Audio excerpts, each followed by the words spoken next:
안녕하세요. 커피앤톡입니다. 오늘도 와주셔서 감사드리고요. 바로 사연 읽어보겠습니다. 안녕하세요. 저는 한 아이의 엄마로서 열심히 살았던 주부입니다. 저는 어릴 때부터 유복한 집에서 태어나 큰 걱정 없이 자랐어요. 그렇다고 재벌집 같은 큰 부자는 아니지만 그래도 크게 남부러워하지 않을 정도는 되었죠. 경제적으로 여유가 있다고 삶이 행복하란 법은 없지만 그래도 전 나름 행복한 편이었습니다. 가정에 불화가 있었던 것도 아니었고 저희 부모님이 저를 엄하게 다루시거나 하지도 않았고 건강상의 문제가 있었거나 하지도 않았으니까요. 그런데 그런 저의 인생은 결혼을 하면서부터 모든 것이 바뀌기 시작했어요. 결혼, 도대체 제가 그걸 왜 했을까요? 결혼을 하지 않았다면 지금쯤 제 인생은 조금 더 편안하고 안락했을 거예요. 남들 다 하니까 저도 그냥 해야 하는 거라 생각하고 했더니 제 인생을 이렇게 망가뜨릴 줄이야. 그래요. 결혼 자체가 문제는 아닐 거예요. 결혼하고도 행복한 사람들은 많으니까요. 중요한 건 누구와 결혼을 하느냐가 중요한 거겠죠. 하지만 그런 점에서 전 빵점이었던 것 같네요. 남자를 보는 눈이 안 좋았던 거죠. 아니, 더 나아가 결혼을 하기 전에는 그 집 사람들에 대해서도 잘 파악했어야 했는데 지금이라도 그때로 돌아갈 수만 있다면 얼마나 좋을까요? 남편과의 만남은 제가 20대 후반이었을 때 시작됐습니다. 버젓한 직장 잘 다니면서 돈도 모았기 때문에 좋은 차 하나 장만하고 싶었던 때였죠. 그래서 차를 구매하기 위해 여기저기 돌아다녔었는데 그러다가 남편을 만나게 되었어요. 저희 남편 자동차 딜러거든요. 그 당시엔 참 찌질해 보이긴 했어요. 이제 갓 입사한 신입사원 같았는데 뭔가 어리버리하고 말도 잘 못하는 게 이런 사람이 차를 어떻게 팔려나 싶었죠. 저기 제가 알아보니까 그 차보다는 그 차가 더 좋던데 맞아요? 네? 네. 그런 말들이 있기는 한데 그게 사실 맞기는 하면서도 또 무조건 맞는 말은 아닌. 그게 무슨 말이에요? 그러니까 그게 그쪽 차도 좋고 저희 차도 좋고 영업사원이신 거 아니에요? 그렇게 말씀하셔도 돼요? 죄송합니다. 저한테 죄송할 건 없긴 한데 이래가지고 차 파실 수 있겠어요? 제가 그래서 실적이 거의 없긴 해요. 제 적성에 안 맞는 건가? 이런 사람이었습니다. 듣는 제가 답답할 지경이었죠. 하지만 뭐라고 해야 하나? 그 당시 저에게는 그런 모습이 때묻지 않은 순수함, 귀여움, 그렇게 보였다고 해야 할까요? 괜히 마음이 가고 그랬어요. 그래서 결국 그 사람에게 차를 구매하기로 했습니다. 대신 식사 한번 대접받는 것으로 약속받고요. 네, 제가 먼저 대시한 셈이죠. 그 사람과의 연애는 나름 즐거웠어요. 사람 성격 자체가 모난 데도 없고 둥글둥글하니 나쁘지 않았어요. 그랬으니 영업도 저 모양으로 한 거겠지만요. 여하튼 저한테 대부분 맞춰주려 했었기에 연애는 즐거웠어요. 다만 결혼 상대로는 좀 애매하다 싶었습니다. 일단 자동차 딜러는 판매 실적에 따라 돈이 들어오는 거기 때문에 차를 거의 팔지 못했던 제 남편은 돈을 못 벌었거든요. 결혼을 하려면 당연히 돈이 있어야 하는데 뭘 돈이 없으니 답답했어요. 본인은 나름 노력한다고 하는데 글쎄요, 진짜 영업이랑은 성격이 안 맞는 건 아닐까 싶었죠. 그래서 전 남편을 교육하기 시작했어요. 제대로 된 영업사원으로 만들기 위해 하나부터 10까지 다 가르쳤어요. 저도 영업적으로 제대로 된 지식이 있었던 건 아니기에 서점에 가서 영업 관련 책이란 책들은 싹 다 읽으면서 남편에게 알려줬죠. 아마 남편보다 제가 더 많이 공부해서 알려줬던 것 같네요. 그래도 남편은 머리가 멍청했던 건 아니었던지라 알려주는 건 또 잘 습득하더군요. 물론 난관도 있었어요. 말하는 건 평생 습관이니 고치기 힘들었어요. 하지만 1년쯤 반복 훈련을 하다 보니 결국엔 고쳐지더군요. 버벅대지도 않고 깔끔하고 친절하게 말을 잘하는 세일즈맨이 되었죠. 그러자 남편도 점차 수입이 생기게 되었어요. 참 보람차더라고요. 2년 정도 지났을 때는 회사에서도 에이스라 불릴 정도로 잘 나가는 딜러가 되었을 정도니, 그리고 그때쯤 저희는 결혼식을 올리게 됩니다. 그 당시엔 시댁 식구들도 나쁘지 않다고 생각했어요. 그렇게 깐깐하지도 않았고 그냥 일반적인 시댁 식구들의 인상 정도? 지금 생각하면 그게 당연한 것 같긴 합니다. 저희 집이 아무래도 경제적으로 괜찮다 보니 집도 저희 집에서 해주셨거든요. 며느리가 집까지 해오는데 시댁 식구들이 깐깐하게 굴면 그게 이상한 거겠죠. 결혼 초기 때도 연애를 했을 때처럼 괜찮았어요. 남편은 저한테나 저희 집한테나 잘했어요. 물론 저도 시댁이 잘한 건 마찬가지이지만 남편이 처가에 잘하지 못하는 경우도 많다 보니 그건 다행이라고 생각했어요. 그리고 결혼하면 보통 남자들이 달라진다고들 많이 하잖아요. 저희 남편은 결혼 전과 크게 달라지지 않아서 좋았습니다. 아, 달라진 게 하나 있긴 했네요. 돈 씀씀이요. 아무래도 잘 나가는 자동차 딜러가 됐다 보니 버는 돈의 단위도 달라졌고 결혼할 때 집도 공짜로 얻었겠다 마음이 넉넉해졌던 거겠죠. 어딜 가면 돈도 먼저 내고 부모님이나 조카들에게 용돈도 턱턱 주곤 했습니다. 뭐 이런 점들이 싫었다는 건 아니에요. 도박을 해서 돈을 탕진하는 것도 아니고 다른 사람들한테 베푸는 용도로 돈을 쓰는 건 저도 괜찮다 생각했어요. 애초에 저도 돈을 꽤 벌고 있었기에 금전적으로 부족할 일은 전혀 없었으니까요. 문제는 역시 시댁 식구들에서부터 시작이 됩니다. 아, 도대체 왜 우리나라는 시댁 식구들이 며느리를 왜 그렇게 못살게 구는 건지. 남편의 돈 씀씀이가 커진 만큼 우리 집에는 좋은 물건들도 많이 생기기 시작했는데 시어머니는 그 물건들을 엄청 탐내기 시작하더군요. 우리 집에 시도 때도 없이 와서는 뭐 좋은 게 있나 살펴봤고 본인이 봤을 때 좋아 보이는 게 있으면 똑같은 걸 사달라고 요구하셨어요. 솔직히 돈이 부담된다거나 하는 건 아니었어요.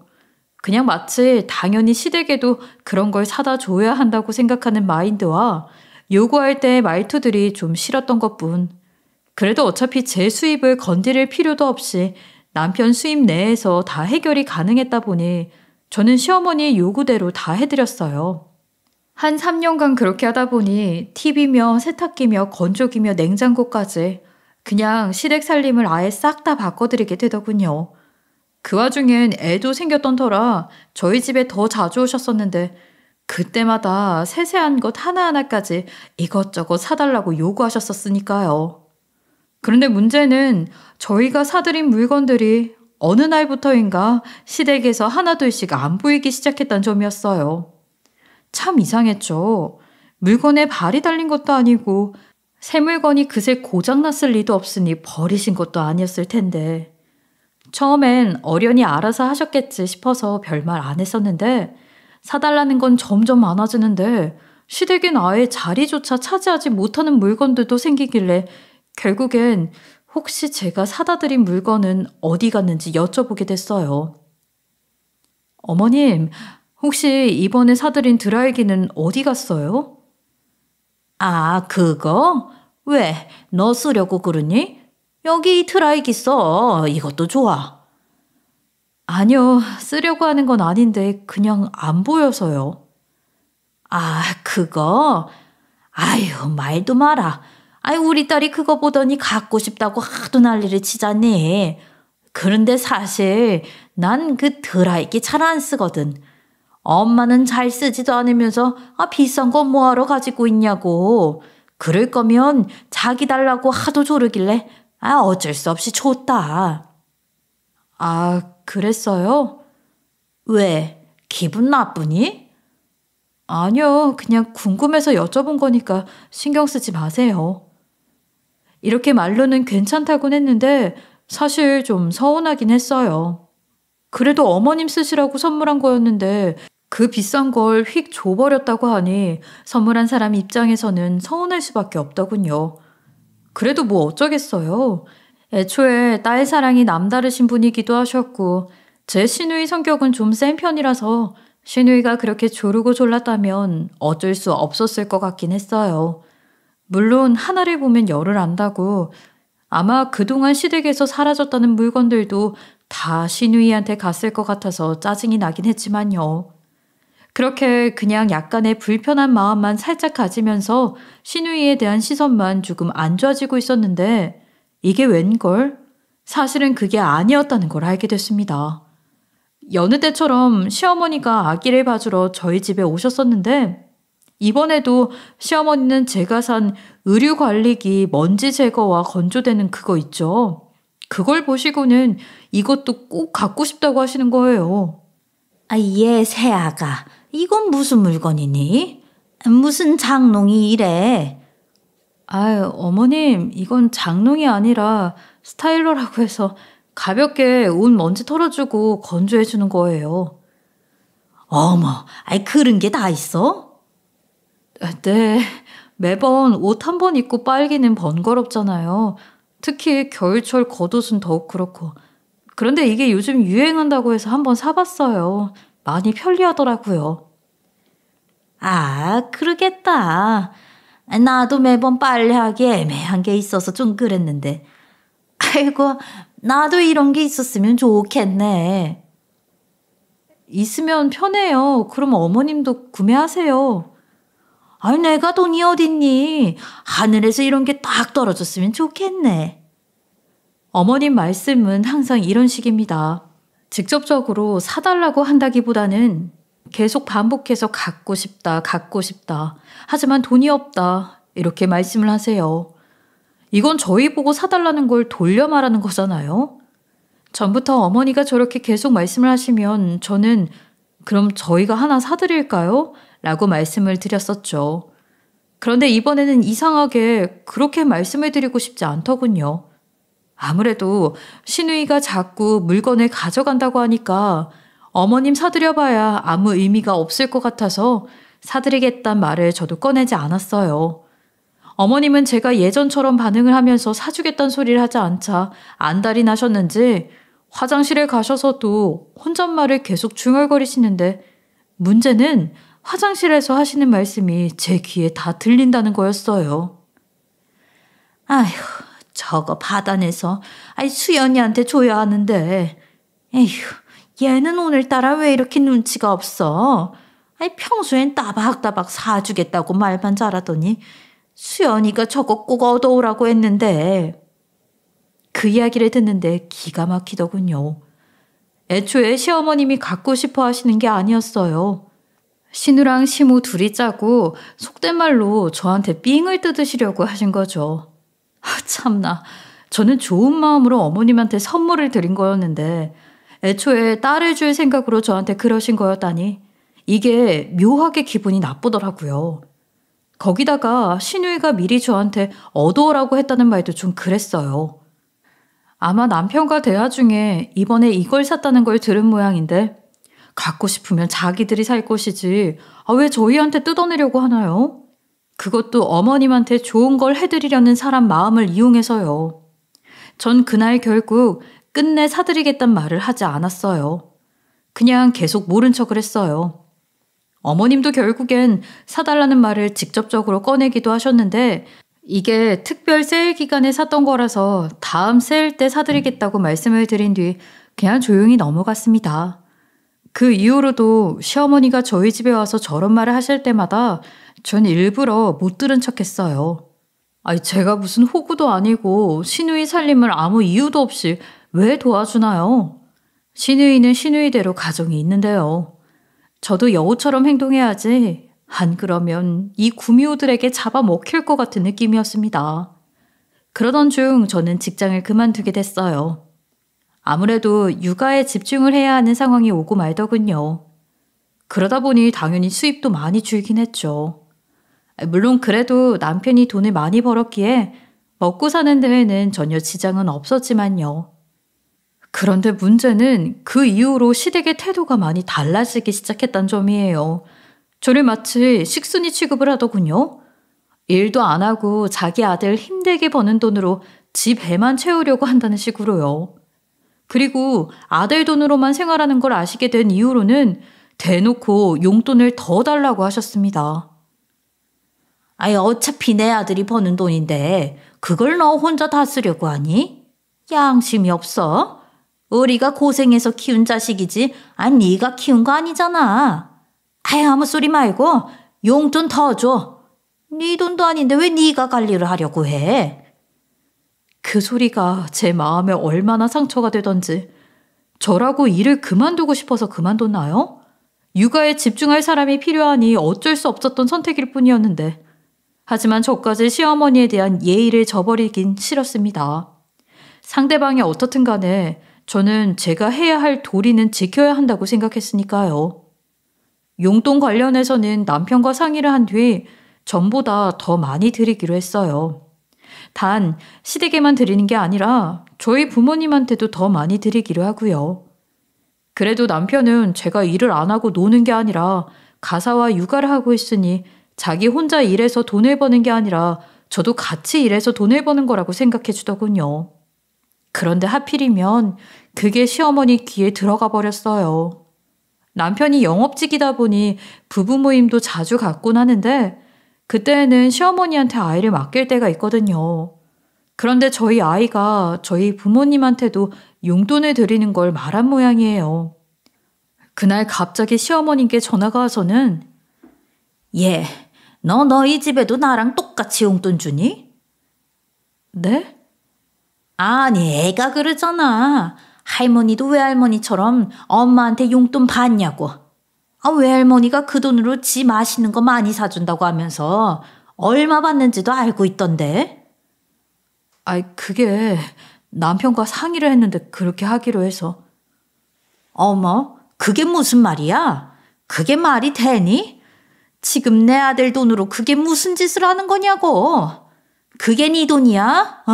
네 돈이냐고. 어디서 귀한 우리 아들이 힘들게 버는 돈으로 너네 집한테 돈을 갖다 줘. 그거 당장 그만둬라. 어머님, 그게. 뭐야, 지금 이 시어머니 말이 말 같지가 않아? 당장 그만두라고. 전 뭐라고 대답하기가 어려웠어요. 저로서는 시어머니 말씀대로 친정에 돈을 주지 않는 건 불합리한 일이라고 생각했거든요. 얼마 전까지만 해도 저 역시 돈을 벌어왔었고 애초에 지금 살고 있는 집도 친정에서 해준 것이며 그리고 제가 집에서 놀고만 있는 게 아니잖아요.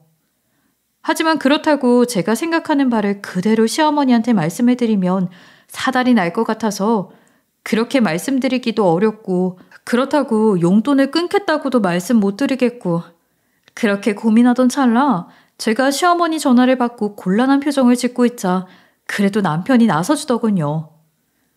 엄마, 지금 뭐 하는 거야? 똑같은 부모님인데 똑같이 해드려야지. 부부관계에선 공정해야 하는 법이야. 그리고 사실 내가 살고 있는 집 누가 해줬는지 엄마도 알잖아. 그럼 그것도 보답해야지. 아이고, 열분났다, 열분났어. 그래서 그깟 돈 때문에 네 친엄마보다는 장모님 챙기겠다 이거니? 아니, 무슨 말이 그래. 똑같이 챙긴다는 거지. 어차피 엄마 용돈 부족하게 주는 것도 아닌데 그냥 좋게 좋게 가자, 응? 아이고, 기가 막혀서. 됐다, 끊어라. 사실 썩 상황이 좋게 끝난 건 아니었지만 그래도 당장의 위기는 그렇게 피할 수 있었어요.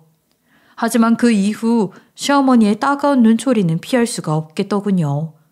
시어머니는 저희가 시어머니께 뭘 사줄 때마다 이것도 너네 집에 똑같이 해줬냐고 따지시곤 눈에 쌍심지를 켜고 저를 노려보셨어요. 그럴 때면 그래도 남편이 허허거리면서 그러지 말라고 하긴 해줬지만 제 입장에선 가시밭에 서 있는 느낌이었어요. 그리고 시어머니의 표정을 봤을 땐 분명 저한테 무슨 짓을 하긴 하겠구나 싶었죠. 그리고 저의 예감은 곧 현실이 됐습니다. 하루는 시어머니가 뜬금없이 시누이 애들을 데리고 오더니 우리 아들은 돈 주면서 효도하는데 너는 나한테 뭘 주고 효도할래? 식순이처럼 밥 처먹기만 하지 말고 이런 일이라도 해라. 라면서 시누이 애들을 맡기더군요. 시누이가 시어머니에게 애들을 맡겼는데 그걸 저한테 시키시는 거죠. 그것도 단 한 번에 그치시는 게 아니라 시도 때도 없이 자주 시누이 애들을 저한테 맡기기 시작했어요. 그렇게 애들을 저희 집에 두고서는 그냥 휙 가버리시는데 애들을 내쫓을 수도 없는 노릇이고 전 어쩔 수 없이 남의 애 독방 육아를 해야 했어요. 착한 며느리병이라고 하죠. 시댁에게 잘하고 시키는 대로 아무 말 없이 다 해줘야만 할 것 같은 그런 거. 전 그 정도는 아니지만 그저 사람과 사람과의 예의, 윗사람에 대한 예의 그 정도는 지키고 싶었어요. 저에 대한 그 사람의 태도가 어떻든 저는 인간다움을 지키고 싶다 그런 마음이 있었죠. 하지만 상황이 그쯤 되니 정말 다 때려치우고 싶더군요. 남편은 나름 중재를 한다고 하지만 그저 허허대기만 할 뿐 남편도 시어머니께 세게 나가진 않았어요.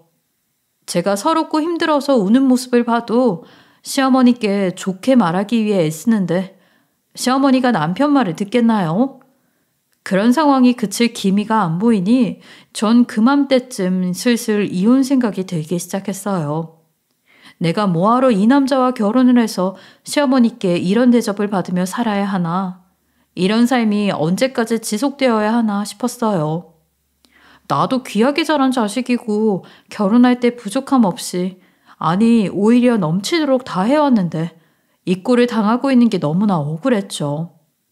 전 다음엔 또 이런 일이 생기면 꼭 이혼 이야기를 꺼내야겠다 몇 번이고 다짐했어요. 그땐 참지 않고 말하자고, 그만 당하고 이혼하겠다고 하자고. 하지만 제 다짐과는 다르게 시어머니든 남편에게든 그런 말을 꺼내긴 쉽지 않았어요. 눈앞에 제 자식을 보고 있으니 차마 입이 떨어지질 않더군요. 그렇게 전 혼자 소가리만 하며 한 세월을 보냈어요. 그런데 힘들게 버티고 있던 저에게 또 하나의 악재가 하나 생기고 말았어요. 남편이 영업을 하다가 웬 사기꾼과 엮이면서 직장을 잃게 된 거예요. 남편의 말을 들어보니 웬 여자가 자신한테 차를 하나 구매했다고 하더군요. 그런 뒤에 자신이 마음에 든다고 접근하고 자신들의 지인들을 소개해주면서 그 사람들에게도 차를 팔 수 있게끔 해줬대요. 그런데 그 과정에서 그 여자는 지인들에게 차의 값을 부풀려서 말한 뒤 돈을 추가로 뜯어내어 자신이 그 돈을 먹었대요. 그리고 남편에게 그 돈을 쥐어주면서 자신과 만나면 이렇게 지금보다 더 많은 돈을 벌 수 있어 라고 했다더군요. 남편은 당연히 거절했다고 합니다. 당연히 그 돈을 받는 건 불법이기에 그 돈을 받지도 않았고 처자식도 사랑하고 있기에 그 여자의 마음도 받아줄 수 없다고 했고요. 그러자 그 여자는 앙심을 품고 남편을 사기꾼으로 경찰에 신고했다더군요. 차 가격을 부풀려서 자신 지인들의 돈을 갈취하다시피 했고 자신이 마음에 든다며 스토킹까지 하고 있다고요. 남편은 당연히 그 사실을 부정했지만 그 여자는 치밀하게 자신의 지인들에게 받은 돈도 남편 통장으로 입금한 상황이었던지라 상황은 안 좋게 흘러갔고 남편은 사기꾼으로 몰리고 말았어요.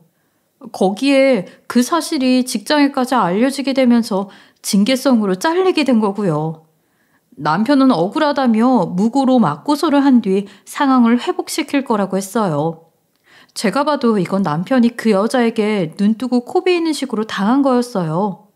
애초에 제 남편은 그럴 수 있는 사람이 아니에요. 영업사원인 주제에 말도 잘 못했던 어수룩한 사람이 어떻게 사기를 치겠어요?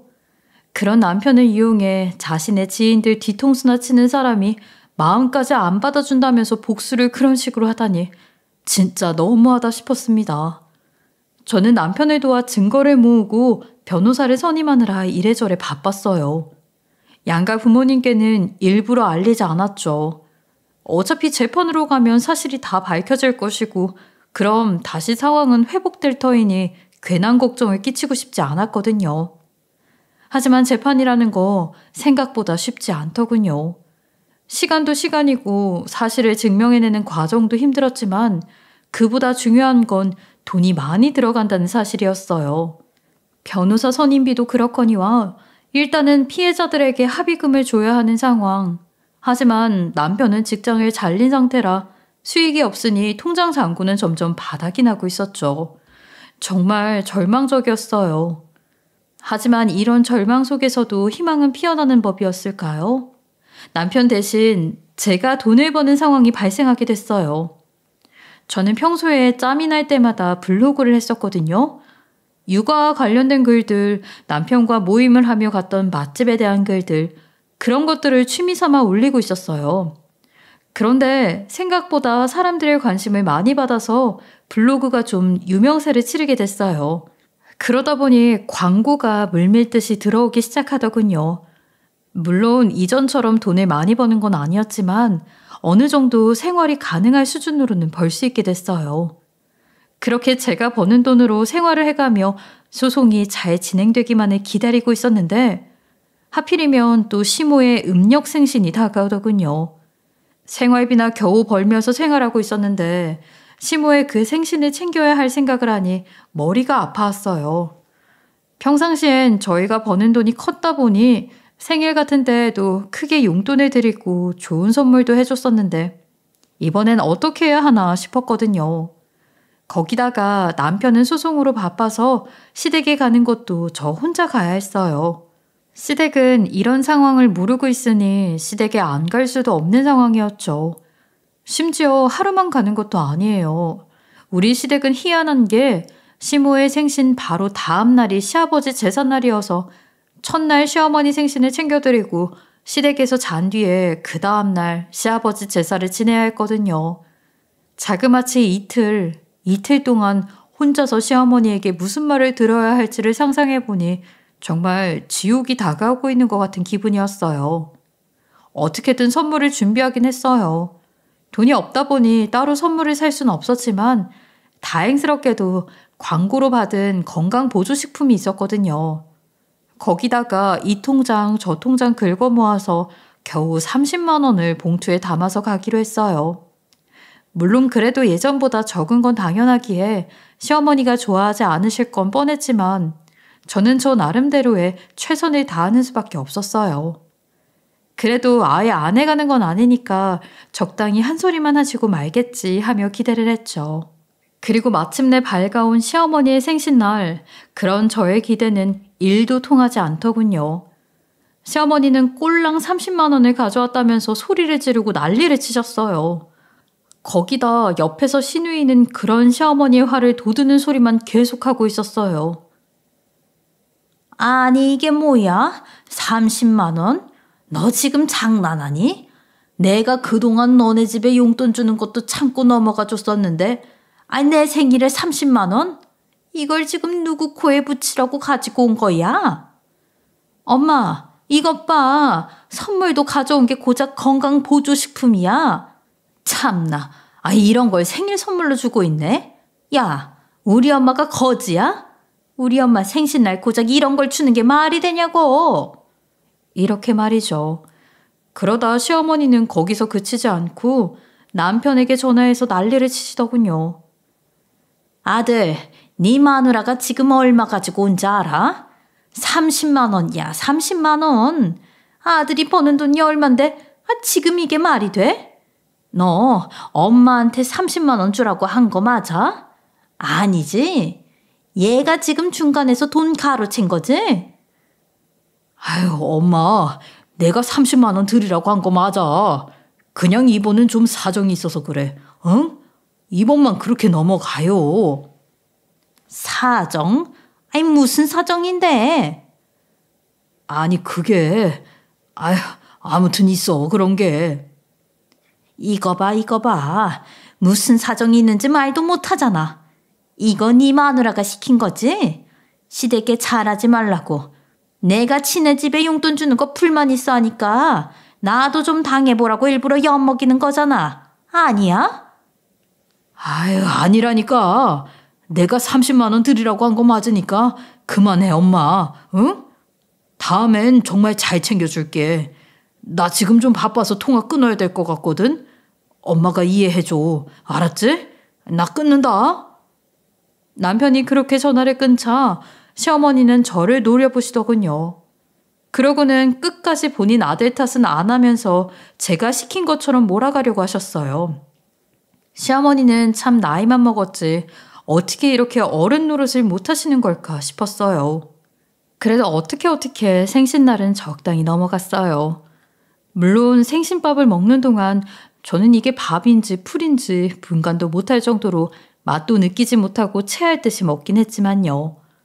그런데 다음날 시아버지 제사 음식 준비를 해야 함에도 불구하고 시어머니와 시누이가 새벽같이 나가더군요.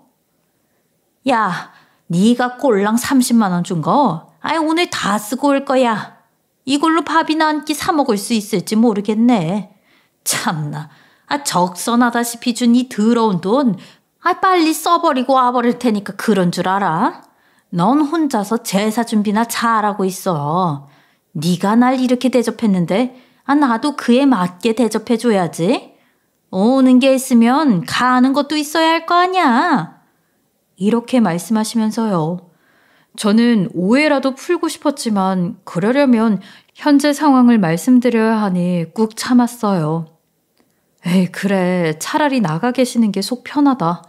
눈칫밥 먹어가며 같이 일하는 것보단 혼자 속 편하게 일하는 게 낫지라고 생각했어요. 아니, 정확히는 그렇게 생각하기로 마음먹었죠. 그래야 속이 덜 상하니까요. 혼자 연락에 제사 음식 준비를 하고 있는데 다행스럽게도 마침 남편이 시댁으로 오더군요. 소송 준비가 잘 마무리되어서 일찍 올 수 있었다고요. 전 그래도 역시 저에게 힘이 되는 건 남편밖에 없구나 싶었습니다. 그런데 그렇게 와준 남편에게 미안하게도 전 잠시 후 집을 나가야 했어요.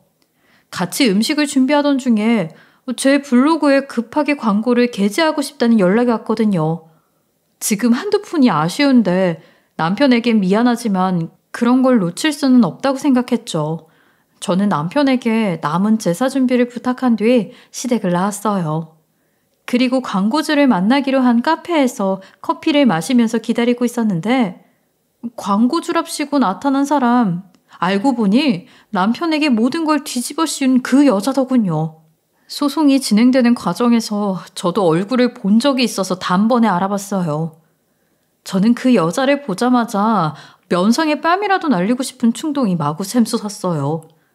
어제 시어머니에게 모진 소리를 들었던 것들, 아침부터 혼자 제사 준비를 했던 것들이 전부 이 여자 때문이었다고 생각하니 뺨은 물론 머리털도 다 뽑아버리고 싶었죠. 혼자 씩씩거리면서 전 그 여자에게 지금 미친 거냐고, 왜 거짓말까지 하면서 나를 불러냈냐고 따졌어요. 사실 목적은 뻔하다고 생각했어요. 자기가 잘못한 건 인정할 테니 소송은 취하해달라. 자기도 힘들다 어쩌다 동정심 유발해 가면서 저를 회유하려고 불렀다 생각했죠. 전 그런 태도를 조금이라도 보이면 마시고 있던 커피를 그 여자에게 부어버려야겠다고 생각하고 있었는데 그 여자가 꺼낸 말은 제 예상과는 전혀 달랐어요. 왜 불렀냐고요? 그야 당신이 속고 있으니까요. 뭐? 무슨 소리야? 오늘 제가 당신을 만난 이유는 당신 남편의 진짜 얼굴을 보여주기 위해서입니다. 뭐? 지금 소송이 어떻게 진행되고 있는지는 대충 아시죠? 그리고 그쪽은 남편의 말이 진실이라고 믿고 있을 테고요. 그야 당연한 거 아니야? 누가 봐도 뻔한 거 아니냐고. 그럴까요? 당신이 생각하시는 것보다 당신 남편은 생각보다 악랄한 사람이에요. 개소리 하지 마. 지금 날 깨워서 소송 취하게끔 만들려는 거지? 뭐 그렇게 생각하시는 것도 흥분하시는 것도 다 이해하지만 우선은 이걸 보고 얘기하시죠. 뭐? 이게 뭔데? 당신의 남편이 아닌 제가 진실이라는 증거입니다. 꽤 많죠? 그 여자는 여러 서류를 꺼내 저에게 보여줬어요. 저는 의심과 경계의 눈초리로 그 여자를 쳐다보면서 조심스럽게 서류를 하나하나 살펴봤는데 그 내용은 실로 경악을 금치 못할 것들만 있었어요. 문자 메시지 캡처본들, 기타 여러 사진들이 있었는데 저기요, 이렇게 차 사신 것도 인연인데 밥이나 한 끼 할까요? 제가 한턱 살게요. 지인분들도 혹시 차 사고 싶어 하시는 분 계시면 저한테 맡겨주세요. 제가 정말 잘해드릴게요. 아, 가정에 있는 것만 아니었으면 제가 당신 꼬셨을 텐데. 지인분들 차 사신 건 괜찮대요? 근데 사실 차 가격 좀 부풀려서 받았어요. 이 돈 선물로 드리려고 부담 갖지 마시고 받아두세요. 야, 너 자꾸 내 마음 안 받아줄 거야? 나 화나면 무서운 사람이야. 너한테 이렇게 무시당할 사람 아니거든. 미안. 어젠 내가 조금 화를 냈지? 그러니까 이제 그만 튕기고 우리 잘 지내자. 내가 가정에 있는 사람이라 그래? 괜찮다니까. 내가 다 알아서 정리할게. 나 그 여자 사랑하지도 않아. 그냥 좀 있는 집 딸이라서 사랑한 척한 거지. 이런 문자 메시지 내용들. 거기다가 사진은 그 여자의 집 앞에 CCTV에 찍힌 남편의 모습들이 담겨 있었어요. 지금 이게 대체 뭐죠? 말했잖아요. 당신이 알아야 할 진실이라고. 아니, 이거 조작된 거 아니에요? 그럴 리가요. 어차피 조사하면 다 나올 텐데 곧 진행될 소송에서 이것들도 다 제출이 될 테니까 그때 한번 보세요. 아니, 어떻게 이런... 아마 당신은 오히려 반대로 알고 계셨을 테죠. 아니에요. 그 사람은 자기 스스로 제 지인들의 돈을 뜯어냈고 그 돈을 제 호감을 사기 위해 보냈어요. 그리고 전 그 돈을 다시 반대로 입금했고요. 그리고 스토킹, 사진을 보시면 아시겠지만 그것도 다 사실이죠? 아니, 충격이 크시겠죠. 배신감도 크실 거고. 하지만 그래도 그쪽이 안쓰러워서 이렇게 만나자고 한 거예요. 시간이 지날수록 사실이 밝혀졌을 때 배신감은 더 커질 테니까. 그럼 저는 이만 가보겠습니다. 하루 빨리 지옥에서 탈출하시길 바랄게요. 저는 멀어지는 그 여자의 뒷모습을 한참이나 멍하니 쳐다봤어요.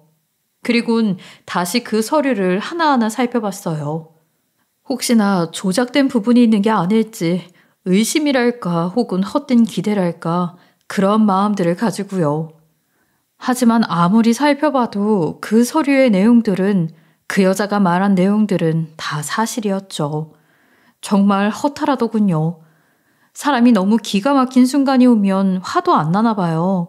현실감도 없었고 귀에서는 이명이 울리는 듯 했어요.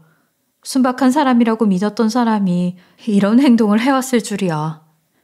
저는 그렇게 카페에서 1시간 정도를 혼자 있었어요. 그런 뒤에야 정신을 차릴 수 있었죠. 그리곤 그 여자가 준 서류 뭉치를 꽉 쥔 채 남편이 있는 시댁으로 다시 향했어요. 그런데 시댁에 들어가자마자 갑자기 저에게 신발 하나가 날라오더군요. 그새 나가 있던 시어머니와 시누이가 들어와서 저에게 신발을 던진 거였습니다. 네가 지금 제정신이냐? 시아버지 제사 음식을 남편에게 맡기고 치는 혼자 싸돌아다녀? 말세다 말세. 너 같은 거 꼴도 보기 싫으니까 당장 나가. 안 나가? 엄마 왜 그래? 내가 그러라고 했다니까. 자기야 괜찮아. 신경 쓰지 말고 들어와. 엄마 그러지 말라니까. 남편은 아주 순한 양처럼 착한 얼굴을 하며 시무를 뜯어 말리는데 그 가증스러운 모습을 보니 정말 화가 머리 끝까지 솟구치더라고요. 너무 화가 나서 몸이 부들부들 떨리고 눈물이 흐르기 시작했어요. 하지만 그럼에도 시어머니는 계속 저에게 소리치고 욕을 하시면서 신발 하나를 더 던지려는 순간 저는 제가 받아온 증거 자료를 다 내던지며 어머님, 저도 딱 받은 만큼 하는 거예요. 당신 아들 이제 빼도 박도 못하게 콩밥 신세라고요. 라고 외쳤어요. 그리고 장시간의 침묵 뒤 서류를 확인한 남편은 곧장 저에게 무릎을 꿇고 저한테 매달리면서 한 번만 용서를 해달라고 빌기 시작했어요. 시어머니는 남편에게 이게 지금 무슨 일인 거냐고 계속 묻기만 하셨고요. 그 후 저는 남편과 별거 생활을 하며 그 여자를 돕고 있어요. 합의 이혼으로 깔끔하게 마무리하자고 했으나 남편과 시모가 끝까지 제게 매달리면서 질질 끌기에 일단은 별거 생활만 하고 있어요. 그런데 그러는 동안 남편은 재판을 받고 형까지 구형을 받아서 수감이 됐더군요. 그리고 시어머니는 매일같이 찾아와 본인 가족들 좀 살려달라고 애원을 하고 있습니다. 저기 세아가 아들이 잘못하긴 했지만 그래도 부부간의 정이라는 게 있지 않니? 한 번만 용서해 줄 순 없겠니? 내가 이렇게 무릎을 꿇고 빌게. 응? 자식도 생각을 해야지. 내가 너한테 했던 행동들도 정말 잘못했다. 그것도 다 사과할게. 응? 집이라도 어떻게 재산 분할해주면 안 되겠니? 우리도 먹고는 살아야 할 거 아니니? 제발, 늙은 나이에 이렇게 빌고 있는데. 하지만 전 그런 시어머니, 아니, 그 아줌마를 매몰차게 내쫓아 버렸어요. 더 이상 듣기도 싫었어요. 때로는 저희 부모님이 와서는 그 아줌마를 혼내주기도 했어요. 귀한 딸, 그래도 잘 좀 봐달라고 집까지 사서 시집 보냈더니 이게 뭐냐고. 당신이나 당신 아들이나 벌레만도 못한 사람들이니 다신 접근도 하지 말라고요. 그리고 저는 현재 부업으로 하던 블로그가 더 커지면서 라이브 커머스 쇼호스트로도 도전을 하고 있어요. 지금은 버는 돈보다 잃고 있는 돈이 더 많지만 즐겁게 일을 하고 있어요. 또한 변호사와 상담하며 이혼 소송을 준비 중이죠. 배우자가 수감 중인 경우엔 협의 이혼에 이르기는 쉽지 않다고 하지만 그래도 전 끝까지 해낼 겁니다. 올해에는 이 모든 것이 끝났으면 좋겠네요. 올해 이 모든 일들을 마무리 짓고 내년부터는 다시 새 출발을 했으면 좋겠어요. 여러분들도 항상 행복하시길 바라겠습니다. 항상 건강하세요. 감사합니다. 지금까지 커피앤톡이었습니다. 오늘도 끝까지 함께 해주셔서 감사하고요. 다음 영상으로 또 찾아뵙겠습니다.